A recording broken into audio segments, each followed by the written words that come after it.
Hi ಎಲ್ರಿಗೂ ನಮಸ್ಕಾರ. Hasini cooking ಚಾನಲ್ಗೆ ಸ್ವಾಗತ. ಇವತ್ತು ನಾನು ಹಾಗಲಕಾಯಿನ ಬಳಸ್ಕೊಂಡು ಹಾಗಲಕಾಯಿ ಫ್ರೈ ಅಥವಾ ಕಾಕರಕಾಯಿ ಪುಡಿ ಅಂತ ಕರೀತಾರೆ ತೆಲುಗಿನಲ್ಲಿ, ಅದನ್ನು ಮಾಡೋದನ್ನು ತೋರಿಸ್ಕೊಡ್ತಾ ಇದ್ದೀನಿ. ಮೊದಲಿಗೆ ನಾನು 1/4 kg ಹಾಗಲಕಾಯಿ ತೊಗೊಂಡಿದ್ದೀನಿ, ಅಂದರೆ 2. ಆ ಎರಡನ್ನು ತುರಿದು ಒಂದು ಪಾತ್ರೆಯಲ್ಲಿ ಹಾಕ್ಕೊಂಡಿದ್ದೀನಿ.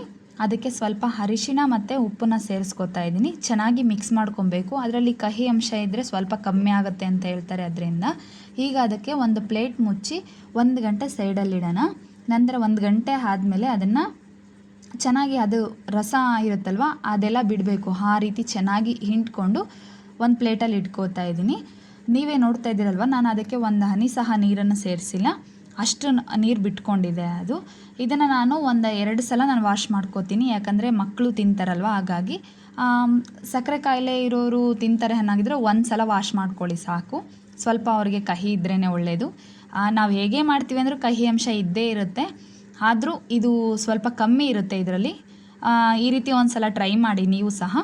ನಾನು ಇದನ್ನು ನೀರು ಹಾಕಿಬಿಟ್ಟು ಈಗ 1-2 ಸಲ ವಾಶ್ ಮಾಡ್ಕೋತೀನಿ. ಇದರಲ್ಲಿ ನಾನು 1 ಸಲ ತೋರಿಸಿದ್ದೀನಿ, ಬಟ್ ನಾನು 2 ಸಲ ವಾಶ್ ಮಾಡಿದ್ದೀನಿ ನಾನು ಇದರಲ್ಲಿ.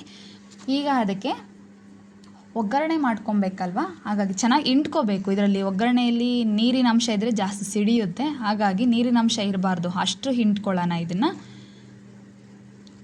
ನಾನು ಯಾವ ರೀತಿ ತೋರಿಸಿದ್ದೀನೋ ಆ ರೀತಿ ಹಿಂಡ್ಕೊಳ್ಳಿ. ಈಗ ಇದಕ್ಕೆ ಏನೇನು ಬೇಕು ಅಂತ ನೋಡ್ಕೊಂಬರೋಣ.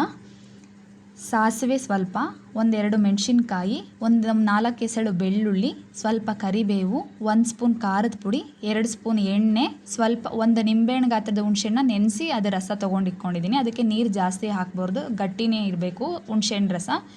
ಈಗ ಒಂದು ಪಾತ್ರೆ ಇಟ್ಟು ಅದಕ್ಕೆ ಎಣ್ಣೆ ಹಾಕಿದ್ದೀನಿ. ಎಣ್ಣೆ ನಿಮ್ಮ ಚಾಯ್ಸು, ಎಷ್ಟಾದರೂ ಹಾಕ್ಕೊಬೋದು, ಎಣ್ಣೆ ಜಾಸ್ತಿ ಇದ್ದರೂ ಚೆನ್ನಾಗಿರುತ್ತೆ. ಸಾಸಿವೆ ಹಾಕಿ ಕರಿಬೇವು, ಬೆಳ್ಳುಳ್ಳಿ ಮತ್ತು ಒಣಮೆಣ್ಸಿನ್ಕಾಯಿ ಹಾಕ್ಕೊಂಡು ಚೆನ್ನಾಗಿ ಫ್ರೈ ಮಾಡ್ಕೊತಾ ಇದ್ದೀನಿ. ಈಗ ಅದಕ್ಕೆ ಹಿಂಡಿ ಸೈಡಲ್ಲಿ ಇಟ್ಕೊಂಡಿರ್ತೀವಲ್ವ ಹಾಗಲಕಾಯಿ ತುರಿ, ಅದನ್ನು ಹಾಕ್ಕೋತಾ ಇದ್ದೀನಿ. ಅದಕ್ಕೆ ಚೆನ್ನಾಗಿ ತಿರುಗಿಸ್ಕೊಬೇಕು, ಇಲ್ಲಾಂದರೆ ತಳ ಹಿಡಿಯುತ್ತೆ. ಇದನ್ನು ಮೀಡಿಯಮ್ ಫ್ಲೇಮಲ್ಲೇ ಮಾಡ್ಕೊಬೇಕು.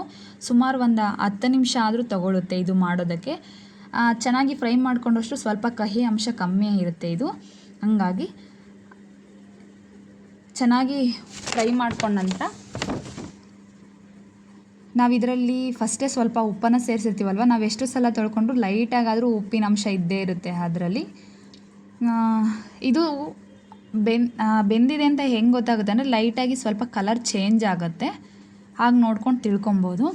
ಇದರಲ್ಲಿ ಹಾಗಲಕಾಯಿಯಲ್ಲಿ ವಿಟಮಿನ್ ಎ ಮತ್ತು ಸಿ, ಬಿ ಅನ್ನೋ ವಿಟಮಿನ್ ಇರುತ್ತೆ. ಇದು ನಮ್ಮ ಬ್ಲಡ್ಡಲ್ಲಿರುವಂಥ ಶುಗರ್ ಇದನ್ನು ಕಂಟ್ರೋಲ್ ಮಾಡುತ್ತೆ.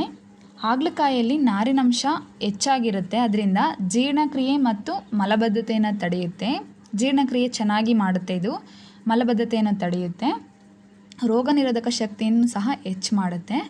ಈಗ ಇದಕ್ಕೆ ನಾನು ಹುಣಸೆಹಣ್ಣು ರಸ ಇರುತ್ತಲ್ವ ಅದನ್ನು ಹಾಕ್ಕೋತಾ ಇದ್ದೀನಿ. ಕಲರ್ ಚೇಂಜ್ ಆದಮೇಲೆ ಹಾಕ್ಕೊಳ್ಳಿ, ಅಲ್ಲಿನವರೆಗೂ ಅದೇ ರೀತಿ ಫ್ರೈ ಮಾಡ್ತಾಯಿರಿ. ಸ್ವಲ್ಪ ಕಲರ್ ಚೇಂಜ್ ಅನಿಸಿದ ಮೇಲೆ ಹುಣಸೆಹಣ್ಣು ರಸ ಹಾಕ್ಕೊಳ್ಳಿ.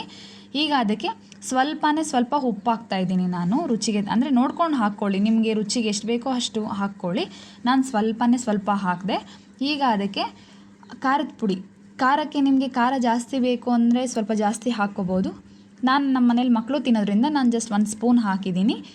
ಚೆನ್ನಾಗಿ ಹಾಕ್ಕೊಂಡು ತಿರುಗಿಸ್ಕೊಬೇಕು. ಇದನ್ನು 2 ಮಿನಿಟ್ಸ್ ಆದರೂ ಫ್ರೈ ಮಾಡ್ಕೊಬೇಕು ಖಾರದ ಪುಡಿ ಹಾಕಿದ್ದಾದಮೇಲೆ.